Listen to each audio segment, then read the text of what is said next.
Welcome, everyone, to another spooky edition of Scary Stories. This time, we're staying at work later than usual because we're talking about stories from late at night. Just what sorts of trouble will we get into today? That's for us to find out together. So sit back, relax, and let's get right into today's stories. Let us begin today's episode with our first story, Not Your Average Customer. So this happened quite some time ago, and I wanted to talk about it today since it's never left my mind. It was around 1997, and I had just started working at a gas station in Guadalajara, Mexico. Now, the pay was pretty bad, but my friend had got me the job, so I gladly accepted it. Training lasted for 3 days, and then on the fourth day, I was thrown out there on my own. And apart from making a few minor mistakes, the owner was comfortable with leaving me on my own by the end of the second work week, and thus, that's where I want to take you to. Week 3, on a random weekday night. My work night that evening was 10 p.m. to 6 a.m., and I just bumped out my coworker, Carlos. Once Carlos had left, I tended to customers who slowly started to disappear by the time it was midnight. Nothing too exciting happened for the next few hours, so I took the time to clean and then watch the little TV we had. At around, I want to say 3:30 in the morning, I watch a beat-up minivan pull up into the parking lot. I then notice a man walk out, but then I go back to watching the TV. 20 seconds later, I greet the man, who appeared like any other average customer. He walks around the store for a while, and I go to organizing the newspapers on the front countertop. Now, as I'm doing this activity, I suddenly feel something on my back, and then a man whispers. Obviously, this was in Spanish, but I'll write it out in English. It more or less went something like this. Don't you dare move or make any sudden movements. Here's what we're going to do. You're going to head to the cash register, and you're going to give me all the money that's inside. I couldn't believe it. I was being robbed, but what could I do? I had to comply with the man's orders. So I do as he says with my hands up, and then I start to walk back behind the front counter, all the while trying to hold back tears. All I could think about was my family. What if this was it? What if I never saw them again? That was the first time in my life I felt genuine fear. So I finally turn around, and this is when I'm finally able to see the sidearm. He now has it pointed directly at my face, and then he says, Hurry up. I don't have much time. I open the cash register, and then I start putting what little money was inside into the man's backpack. In total, there was about 6,000 pesos, or about $300. Apparently, this wasn't enough to satisfy his greediness, as he now demands to know if there's a safe where there is even more money. There actually was, but it was in the back room in a safe. Well, fearing he could fire at me if I don't tell the truth, I reveal the location of the safe, and he has me take him to the back room. After about 30 seconds of fiddling around with the lock, he pushes me to the side and he grabs all he could. This could have been my opportunity to run, but I feared there may have been an accomplice waiting outside to take me out, and it turned out there was. Anyways, once he takes all the money, he has the audacity to wish me a great night before leaving me with one final message. Pop. He fires and manages to hit the coffee maker just a few inches from my face. He then takes off running, and I peek around the corner of the back room. Sure enough, someone is waiting for him, and they take off into the minivan. To say I was scared was an understatement. I didn't know how to feel. I just remember falling to my knees and shaking and crying. I was so happy to be alive, but I was so fearful they would return to finish the job. So after a couple of minutes, I regained my composure, and finally, I call the police. And they arrive about 15 minutes later, but the problem was by the time they had arrived, the 2 men who had robbed the store were long gone. Sadly, our store didn't have security cameras for whatever dumb reason, so the only thing I could do was I could work with the police and a sketch artist. But to this day, as far as I know, those 2 have never been caught. Story number 2. My first week of work turns into a nightmare. Imagine your first week at work going from fun to downright frightening. That's what I found myself dealing with a couple of months ago. For background, I'm female, 18 years old. I started working at a CVS pharmacy as a part-time job to earn some funds. Seeing as this was my first ever job, there was a bit of a learning curve, but I picked it up after a couple of days of training. This occurred on my 5th night of working. I was working the night shift, and it was myself and my fellow coworker, who we will call Brian. Brian had been working here for the past 2 years, and he was the assistant manager. So, thankfully, he kept me company. Luckily, this night was fairly quiet, and this evening I was helping serve ice cream in our little thrifty ice cream station. I want to say the time was close to 10 p.m. I was cleaning the counter, and that's when an older man steps in. I would describe him as in his mid-30s, with dirty blonde hair, a beard, and some pretty torn-up clothing.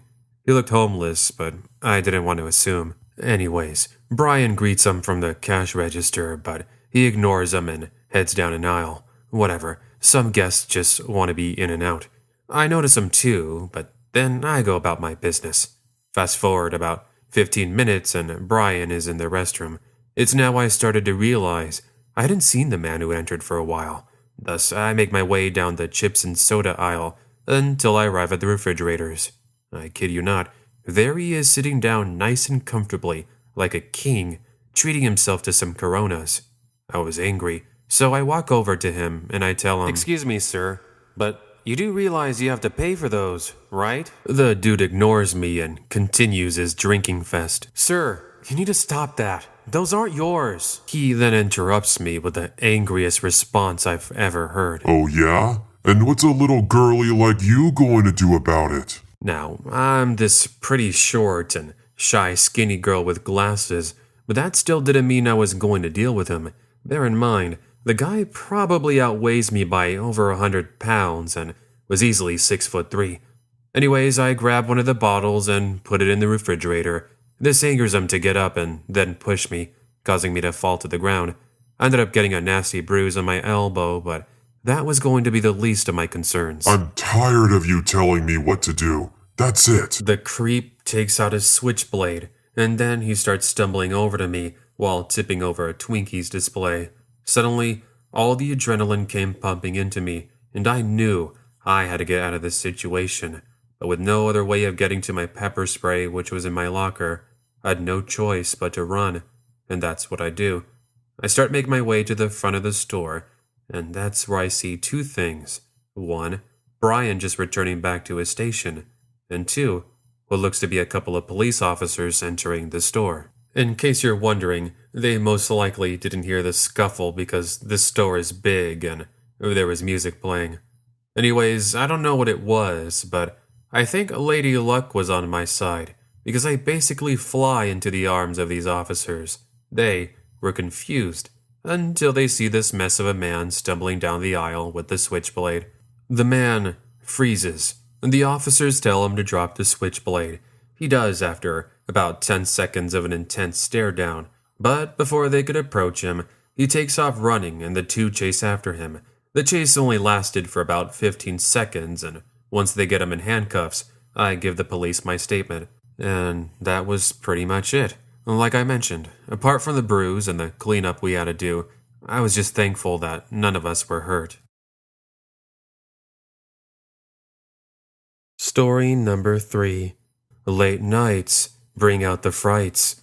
Back in the mid-2000s, I used to have a job working at a 7-Eleven in the mid-Southwest. It wasn't anything too special. I only worked there for about 6 months. After I quit, I ended up getting a job at the post office where I'm at today. Though I've had some creepy encounters while working as a delivery driver, none of those experiences can come into comparison with what I'm going to go over. Now, I guess I should describe the 7-Eleven and the location. Without giving too much away for privacy reasons, the 7-Eleven is located in a small town of about 5,000 people. It's fairly safe and there's a low amount of crime. Next to the 7-Eleven, there is a laundromat and a Chinese restaurant, so nothing too special. On average, the store got most of its traffic during the day, which is when I was usually scheduled. However, this was because I was on summer break. Once the semester at my community college began, I switched to working Friday, Saturday, and Sunday in the evenings. And thus, we go back to one of these late evenings. It was around 1:30 in the morning, and the last customer had shown up around midnight.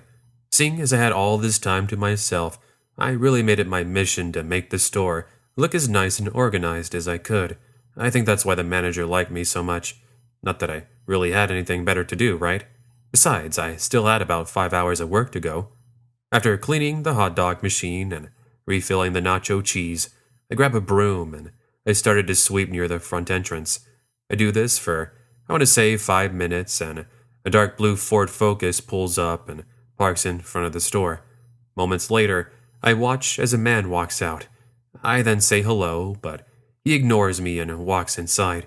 Seeing as this was the first customer in forever, I offer any assistance, but he just tells me he was here to buy some drinks. Thus, I let him do his thing, and I return back to the cash register, anticipating his arrival. Eventually, he does return within a few minutes, and he has a couple of 24 packs and some chips, so I check him out. That should have been it. But just remember because we're going to fast forward a few hours. The time is now roughly 5 a.m. My coworker who has the 6 a.m. shift would be arriving in roughly 30 minutes. Once again, I'm cleaning and checking the trash cans, and this is when I finally decided to throw the trash away. I grab it and I start heading into the back alley. As a side note, I use the back door instead of going all the way around the building. So once I've thrown the trash in the dumpster, I head back inside, and I'm just moments from returning to the cash register. That's when it happens. Through the front, I see two men step into the store. One of them was a stranger, but the other looked familiar. In those moments, I try to remember where I had seen him. Then I remember the man with the Ford Focus. He was back. However, they weren't just here for food or drinks. Instead, I watch as both of them pull out sidearms, and they demand I give them all the money in the cash register. I froze. My worst nightmare of working by myself at 7-Eleven had come true. What to do? There's nothing I could do except for one thing. I'm still next to the back door, which has a lock. If I could get in, I can then hit the alarm and call for police. Now, it was risky, and thus I ended up doing it anyways. In one quick action, I swing the door open, as a loud pop is then heard, and they manage to connect with the metal door just inches away from my face. Looking at it now, had I not moved when I did, I would have been a goner. Anyways, the door is now locked, and the alarm is ringing, and all I'm able to hear is even more pops and shots as things are being tossed. That goes on for, I want to say, a minute, while I'm on the phone talking to dispatch. All they're advising is that I remain calm, and I put as much as I could between myself and the robbers, not that she needed to tell me twice. After what seemed like an eternity on the phone, the dispatch lady tells me officers were now inside the 7-Eleven.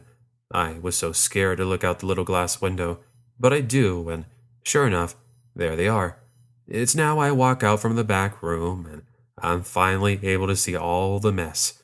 Displays were tossed over, there were holes and casings everywhere, and the cash register laid on the ground with money missing. To think, things were so quiet less than an hour prior. Regardless, officers tell me I was safe, and I now spend the next 20 minutes describing my ordeal. You should have seen my coworker's face when he arrived soon thereafter. He was just as confused as our manager. A couple of weeks passed, and they ended up finding the two responsible after I worked with a sketch artist and they reviewed the security footage. And thus, that's the story from working late at night at a 7-Eleven. Story number 4. Nightmare at the Video Rental Store. This was back in the early 2000s, and I used to work at a mom-and-pop video rental store. Think of it like Blockbuster, but smaller. This takes place in northern Pennsylvania, if it's anything important. Also, I'm female and I was 18. Anyways, it was just a summer job as I quit after 3 months to focus on college. It did teach me quite a bit, especially when it came to dealing with creeps. And let me take you back to one of these scary situations. It's going to span a series of weeks. Anyways, I was working the night shift and it was around 10:30 p.m. and I had about 20 minutes until closing. I was organizing some of the new releases, and an average-looking man who looks in his early 30s walks in with a smile. I greet him, and he says hello back. I then go through my typical spiel, and he says he wanted to rent a couple of movies. No problem. I tell him he's free to browse, but I would need him to leave in about 10 minutes because I would be closing. Fast forward about 3 minutes, and he still hasn't come back. Assuming he had trouble finding a movie, I get up from my chair, and I try to find him. That's what I see a flash in between the movies on the shelf, followed by him cursing softly. I stood there for a second wondering what was happening, but when I turned the corner of the aisle, he has one of those disposable cameras. Excuse me, but were you just taking pictures of me? Oh, no. I wouldn't do that. I was just taking pictures of the movies in front of me. The joke was on him. This shelf was empty. All it had were those little papers that show the title of the movie, but no VHS case. Really? Then maybe you can point out which movie it is because I don't see any in front of me. He gets really nervous, and without saying anything else, he walks out of the store. Really strange, but I guess just some random creeper. Fast forward a week, and I was once again closing. I'd finally put everything away, and I was on the inside just about to lock the front door. And that's when I see a man approaching. The funny part was he held something behind his back, and it was a bit confusing. Wait, hold on a minute. Don't leave yet. I look, and I remember him. It was the guy from a week ago, the one with the camera. I'm sorry, but we're closed. If you're looking to rent something, you're going to have to come back tomorrow. I don't want to rent a movie, but I don't mind renting you. Excuse me? I was confused, but he reveals what he had been hiding, a crowbar. He then proceeds to smack the front glass door, and it took him a couple of swings, but he manages to break the glass, which by that point, I'd already hit the alarm and run to the back of the store. The guy was out of it, and for whatever reason, he was out to get me. I knew that if I could lock myself in the back room for long enough, the police would arrive. This was something I kept telling him as he kept kicking at that back door, trying to get in. Finally, after a couple of minutes, he takes off, but thankfully, I was lucky. A nearby security guard had heard the alarm go off from across the street, and he had come to investigate it. He was able to wrestle the dude and subdue him until officers showed up. And eventually he confessed about everything, and he said he had an obsession, saying it was love at first sight. In his van, they found a bunch of pictures that appear to be taken from inside the video rental store. Not only that, but pictures that were taken from a distance, as I was in them. Definitely creepy, but that's in my past. Just thought I would share it with you. Story number 5. He was not a college student. I work inside a little convenience store on my college campus. It's located inside one of the dormitories. Funny enough, I live inside that same dorm, so I really didn't have to go too far when it came to work. Normally, I'm there during the evenings, as most of my classes are during the day and afternoon. Now, I should describe this really quickly. These dormitories are the kinds where you need a key card in order to enter the building. This was mainly for safety precautions from people who might try to enter who aren't college students. Anyways, I want to take you back to one of my night shifts during finals week of last year. It was around 11 p.m. and I was there at the front desk studying for my chemistry final, and all was pretty well. Out of nowhere, a female student walks in and she tells me she witnessed something pretty strange. Apparently, there's some really crazy man outside saying all this nonsense and yelling like there was no tomorrow. I guess it did explain the noise I was hearing. It was interesting. Does he look like a student, or is he just some random?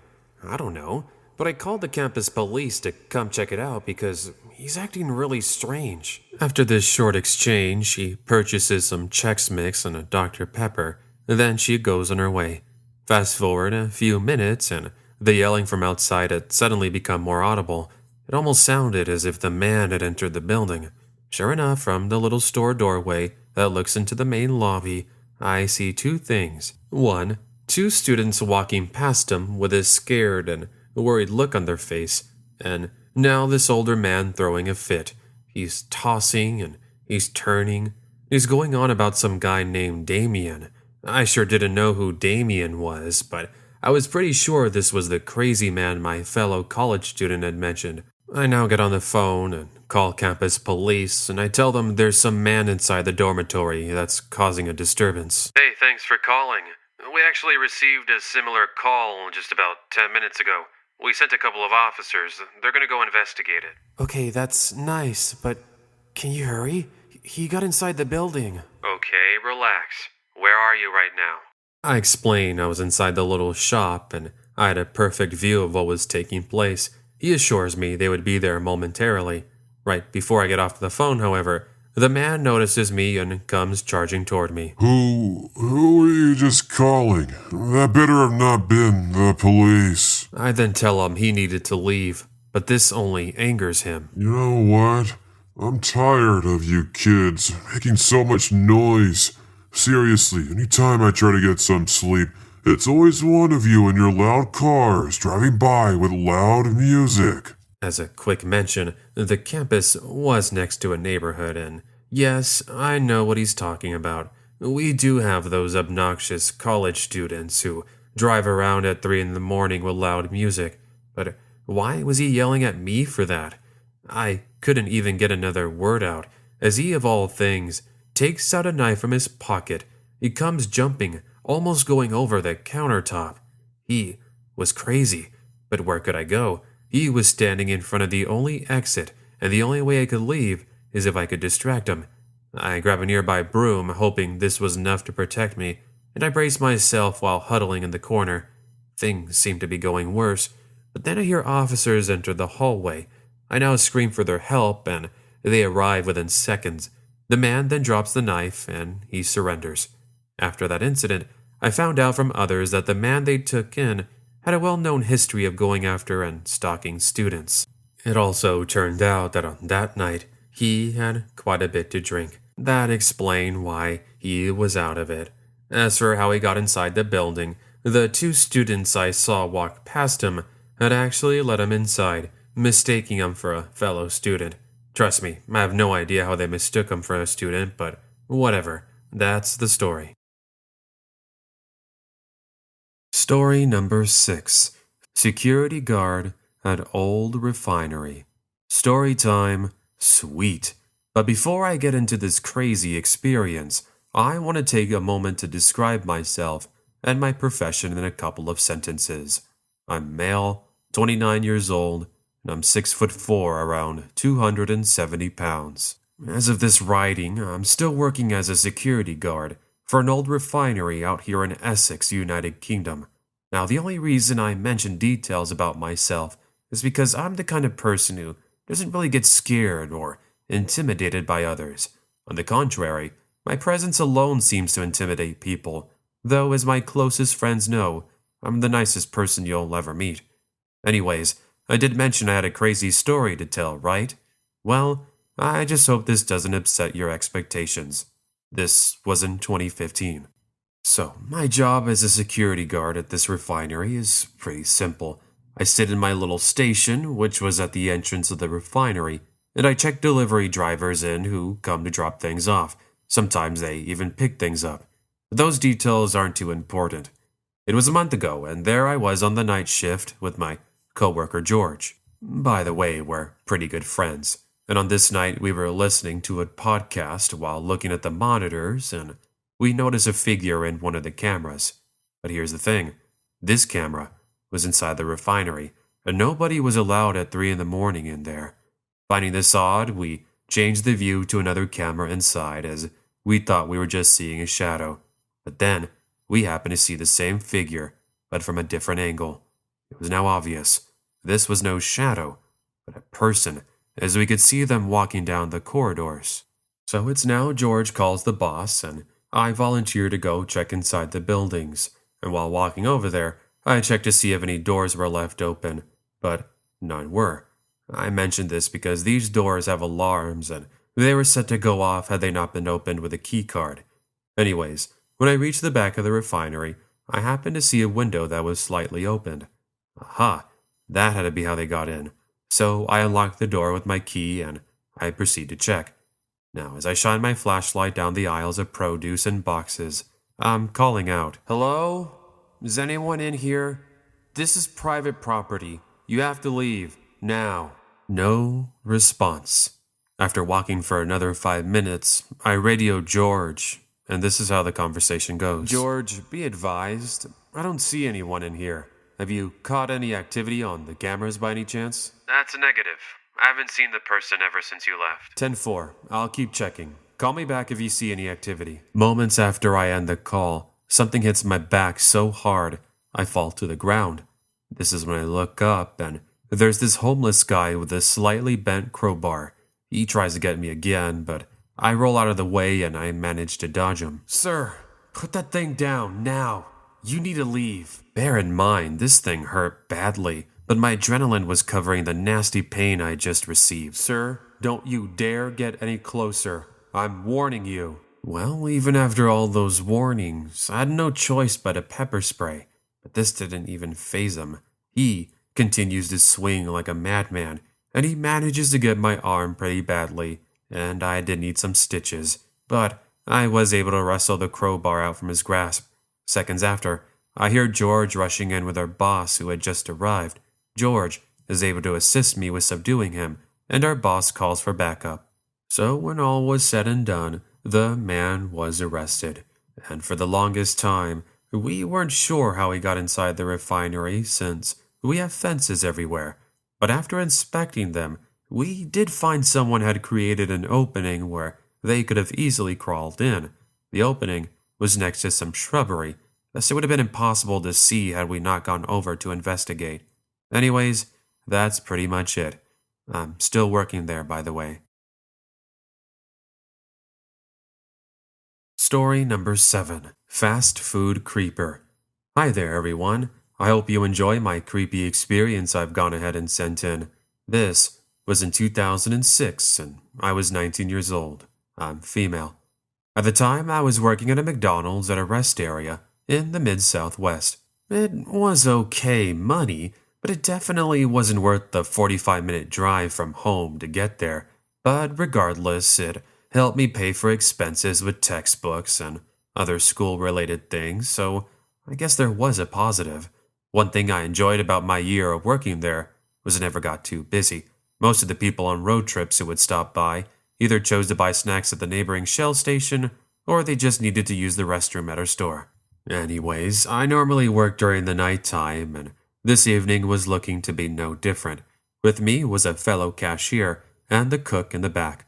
And apart from a couple of families who were enjoying their meal, the night was pretty boring, and I remember I was mopping the store, minding my own business. That's when from out of nowhere, an older man approaches me, and he wants to know if he could have my phone number. Bear in mind, I don't know who this man was, and from the looks of it, he didn't seem to be with any of the other families. "I'm sorry, sir, but I didn't quite catch that. What was it you wanted?" I said, I want your number. You're really cute. Maybe you'd like to ride with me across the country. Yes, because I was going to quit my job and marry this random stranger and go across the country on a road trip. I'm obviously being sarcastic, but I tell him I wasn't allowed to do that while I was working. Apparently, this didn't seem to be a sufficient answer, as he now replies back with, Oh, well, what time do you get off of work? I'll go ahead and wait for you outside if you want. Maybe you'll change your mind? He then walks out of the store. Now, it was pretty weird, and at first I thought my coworkers were behind a little prank. However, they tell me they had no idea what I was talking about. So a bit unnerved, I put it in the back of my mind, and I go about the rest of the evening.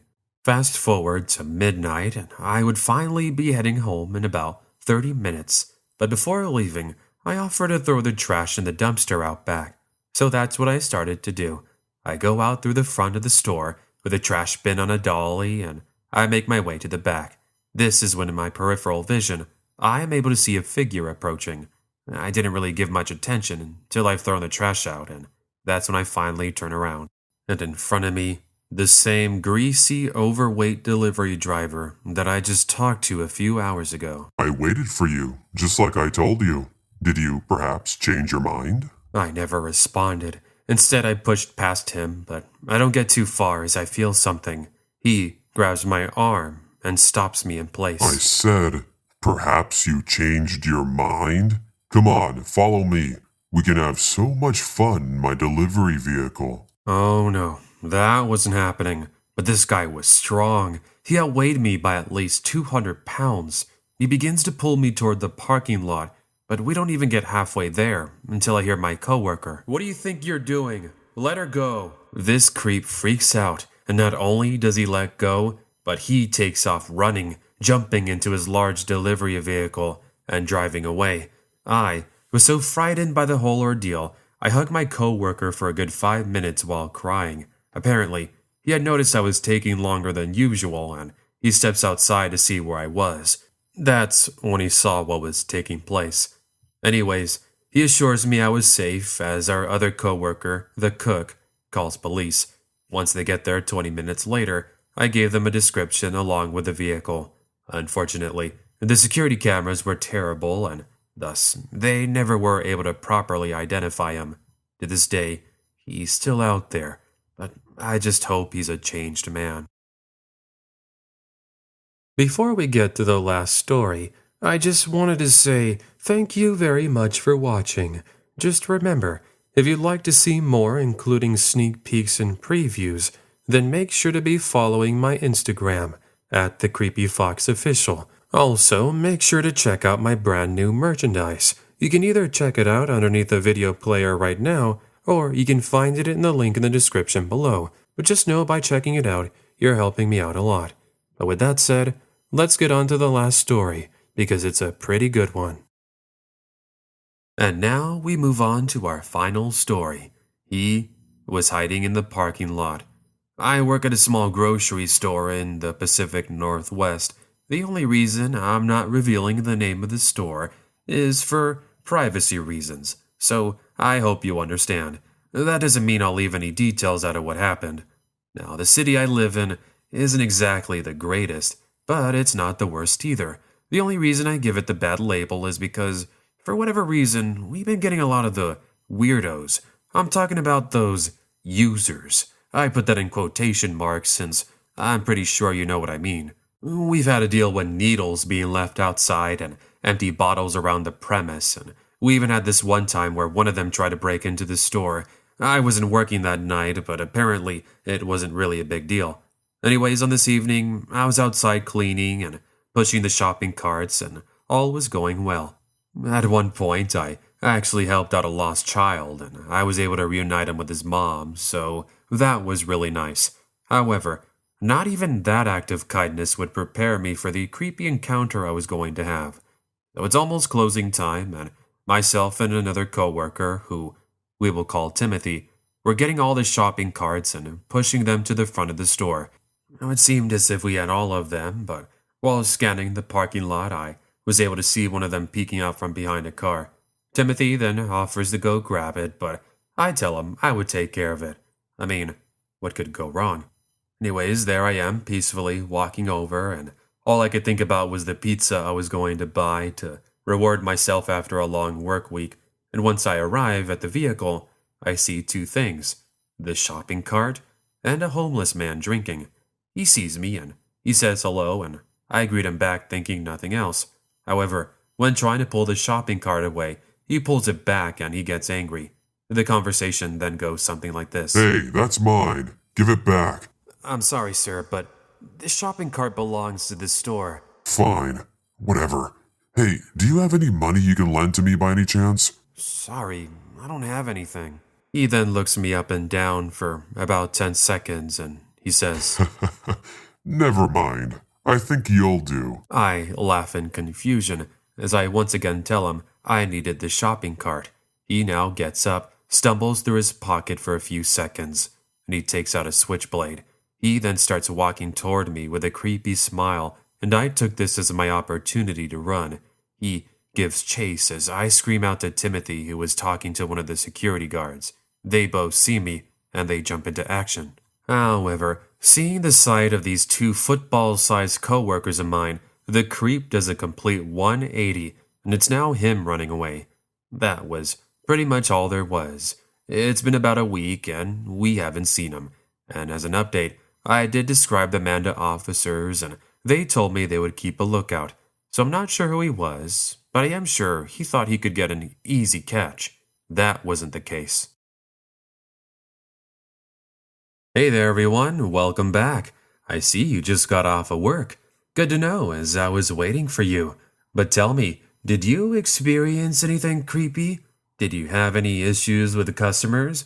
Or did you maybe experience something unexplained? Whatever the case may be, I hope you enjoyed your time. As always, let me know what you thought about today's episode by leaving a comment. Also, if this is the first time you've joined us on one of our Storytime episodes, then make sure to subscribe. Right here on The Creepy Fox, I ensure you get the best scary stories you'll hear anywhere, so make sure you stick around. By the way, if you have any suggestions for a future topic on videos, you can leave that down below as well. I don't know exactly what I want to upload the rest of the month, but I do have some ideas for October. Some topics I want to look into covering include paranormal stories, Halloween stories, and who knows, much more, that's for sure. But yeah, I hope you'll look forward to October. There's lots of fun things on the way. Now, with those messages out of the way, I want to take some time to return to this fun little segment I like to call Comments with Creepy. It's where I take my favorite comments and messages from the last week and I respond to them and I give my reactions. And oh wow, there were quite a bit of messages. So let's respond to some of them right now, shall we? This man deserves more subscribers. Trust me, that'd be nice, but we're fine how we are right now. I'd rather have people that watch as opposed to having a bunch of numbers and not that many people watching. That's kind of the case right now, but whatever, what can you do? Thank you, Pickle Bob. Next, we have Haunted Girl. Hey there, you creepy little fox. Your vid was great, as it made my time preparing dinner more enjoyable. Awesome. How can anyone not smile when they hear your kind voice and comments after we listen to such creepy tales? Great job, and love the originality. Well, thank you. Like I said, I started doing this thing now. It's been, I want to say 3 videos now that we've done this responding to comments thing. I'm glad you like it, and I want to continue doing it, so if you have a comment to leave a comment, I'll read it on the next video. Well, hopefully. I'm trying to get to as many comments as I can, and I don't want to make the video too long. Next one we have Amanda. Love the vids. Thank you from New Zealand. Ooh, nice, all the way from New Zealand. Like I mentioned last time, I think I mentioned it, I mentioned it a lot of times. So far we have Sweden and we have New Zealand. So if you're from somewhere that's not the United States, like I mentioned before, make sure to leave a comment because it's always nice to hear where everybody's from. So yeah, I'll definitely feature you if you're from somewhere else. Next up, we have JC. Ooh, my favorite storyteller on Friday the 13th. Shock reaction face. Love these stories. Hi from England. Story number 9 was my fave. Imagine going to unzip your tent from the inside, and it starts unzipping from the outside. Shock reaction face times 2. Yeah, that was a pretty good one, wasn't it? You know, I actually forgot it was Friday the 13th. It wasn't until later that night when I was at work at Disneyland, people were like, oh, it's Friday the 13th, oh, so spooky. And I was like, wait, it was? And I was like, man, I should have uploaded the video on Friday instead of Thursday. It would have gone with the theme of creepy, but whatever, what can you do? You got this video, so that's good. Next up, we have Bev Kenny. Creepy Fox, good to see you. Hope your week has been a good one. Thank you so much for the great stories. Well, you're very welcome, Bev, and yes, it was a pretty good week. Thank you. Hello, and love you. Well, hello back to you too, and I love you just as much. Thank you for your support. Well, thank you to everybody who left comments and sent messages. Remember, if you'd like to be featured in Comments with Creepy, then leave something. It doesn't have to be anything special. It can be a compliment, suggestion, question, or even a request for me to say something funny. I'm all ears. But with that, let's end today's video with our question. It goes with the theme. What would be your dream job? Luckily for me, I'm working at Disneyland, and that's been a dream of mine for a long time. But let's hear your dreams. Anyways, this has been The Creepy Fox, and you've been listening to my Scary Stories podcast. I'll talk to you all next time, but until then, take care and have an amazing day.